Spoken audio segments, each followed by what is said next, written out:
वृंदावन के प्रताप बाजार स्थित श्रीजी की बड़ी कुंज में निम्बार्क जयंती महोत्सव धार्मिक आयोजनों के साथ मनाया जा रहा है, जहां मंगलवार को ठाकुर आनंद बिहारी महाराज ने पीली पोशाक में भक्तों को दर्शन दिए। वहीं निम्बार्क संप्रदाय के संत एवं समाज सेवियों ने आचार्य वृंदावन बिहारी मिश्र के सानिध्य में समाज गायन किया। समाज में निम्बार्क भगवान की जन्म की बधाई का भी गायन हुआ। इसे सुन भक्तजन मंत्रमुग्ध हो गए।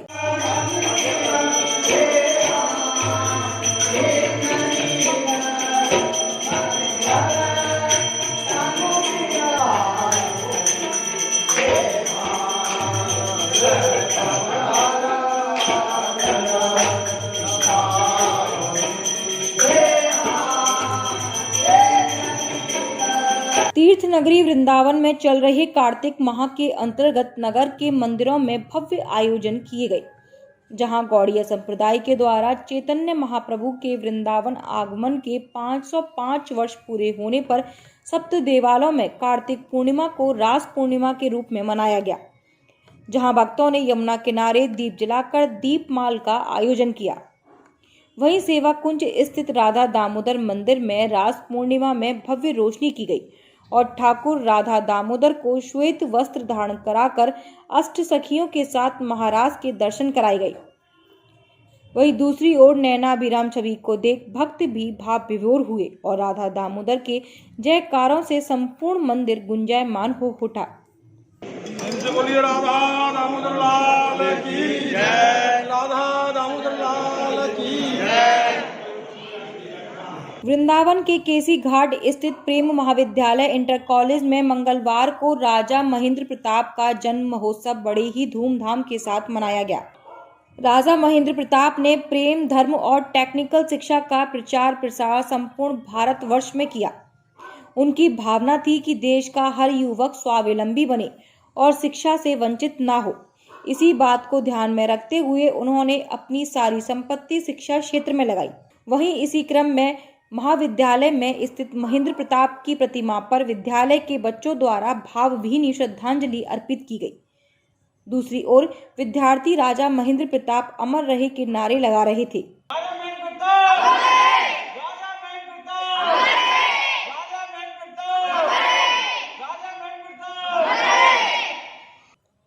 इस बारे में बताते हुए विद्यालय की शिक्षिका ने बताया कि मेरा नाम सुमन रानी है। आज क्या कार्यक्रम है?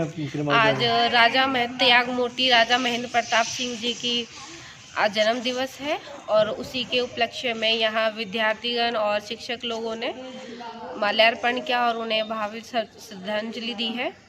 और राजा महेंद्र प्रताप जी प्रेम धर्म के प्रवर्तक रहे हैं और उन्होंने भारत में जो टेक्निकल एजुकेशन है उसकी नींव उन्होंने ही डाली थी और इसी के दौरान उन्होंने अपना ये महल शिक्षा के लिए, बच्चों के उज्जवल भविष्य के लिए दान में दिया था और उसी कार्यक्रम को आगे कंटिन्यू करते हुए सभी लोग यहाँ पे काफ़ी टाइम से शिक्षा वगैरह चलाई जाती है। दिल्ली में चल रहे किसान आंदोलन को लेकर जहां पूरे देश में आग लगी हुई है, वहीं मथुरा जनपद के किसान भी इसमें भाग लेने की तैयारी में जुट गए हैं, जिसको लेकर भारतीय किसान यूनियन के जिला अध्यक्ष राजकुमार तोमर ने बताया कि 3 तारीख को उनके द्वारा दिल्ली के लिए मथुरा से हजारों किसान कूच करेंगे, जो कि उस आंदोलन में भाग लेंगे जो किसान के हित में चलाया जा रहा है। उन्होंने कहा कि राष्ट्रीय अध्यक्ष राकेश टिकैत के नेतृत्व में उनके किसान यूनियन के कार्यकर्ता भाग लेंगे और 3 तारीख को हजारों की संख्या में किसान वहां पहुंचकर आंदोलन में आहुति देंगे।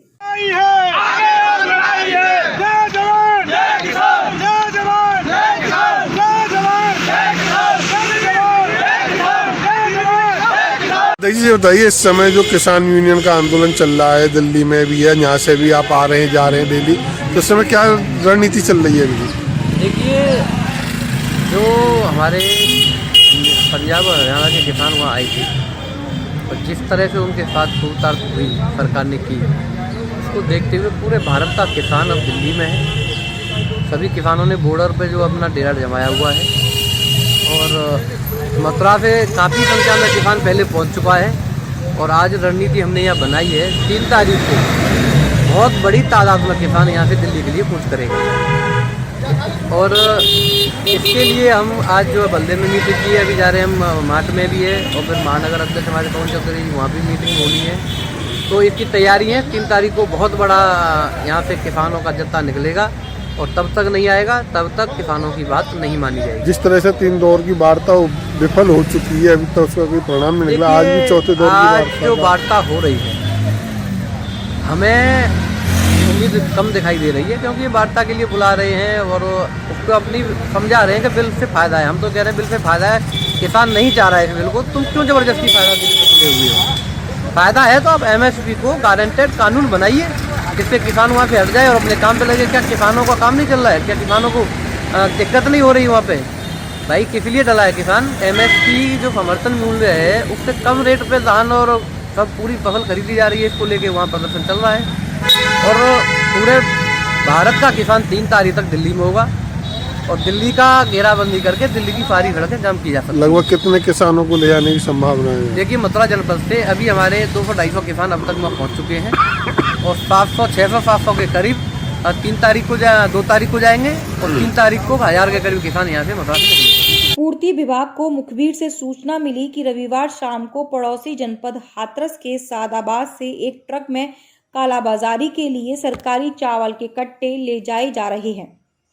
पूर्ति विभाग की टीम ने चेकिंग के दौरान सादाबाद रोड पर उस ट्रक को रोका, जहां पर उसमें चेकिंग की गई तो उसमें सरकारी चावल के 463 कट्टे थे, जिसके बाद विभाग ने अपनी जांच प्रारंभ की।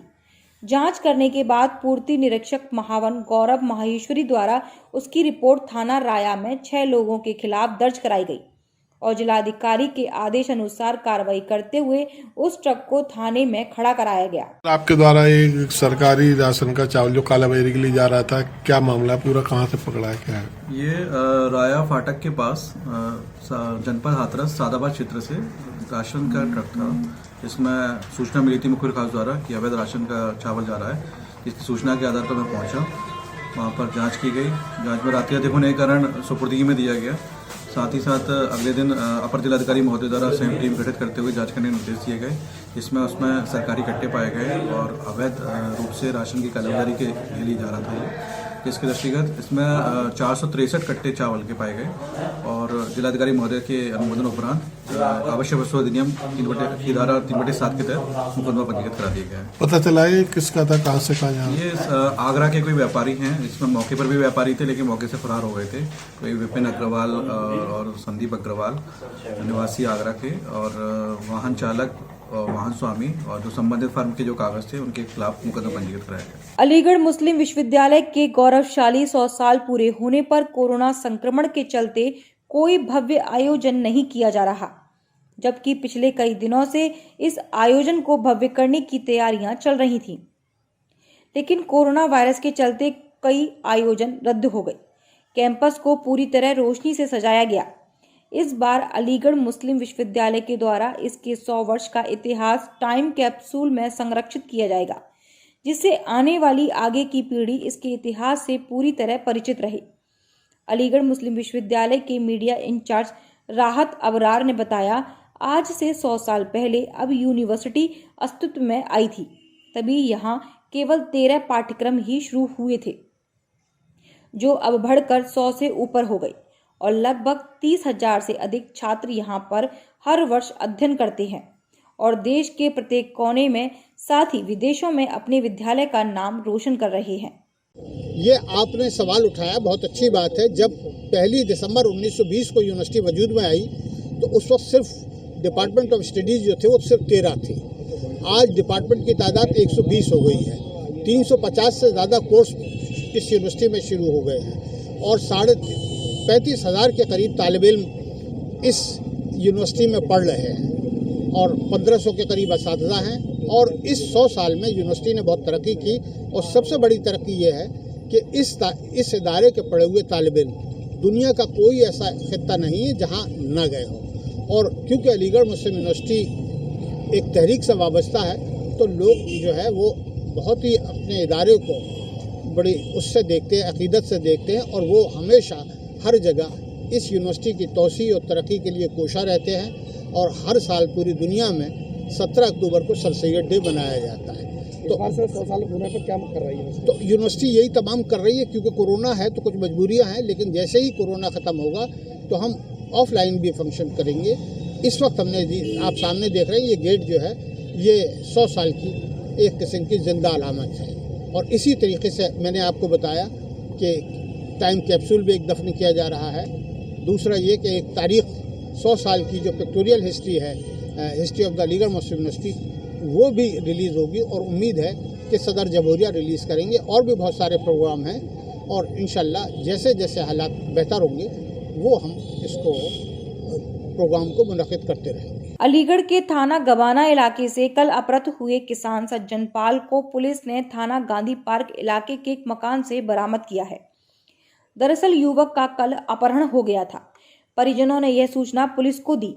पुलिस ने सर्विलांस व सुराग रस्सी करते हुए अपहृत युवक की लोकेशन थाना गांधी पार्क इलाके के कॉलोनी की निकाली, जिस पर पुलिस ने स्थानीय पुलिस की मदद से एक मकान पर छापा मारा, जहां से युवक बरामद हुआ।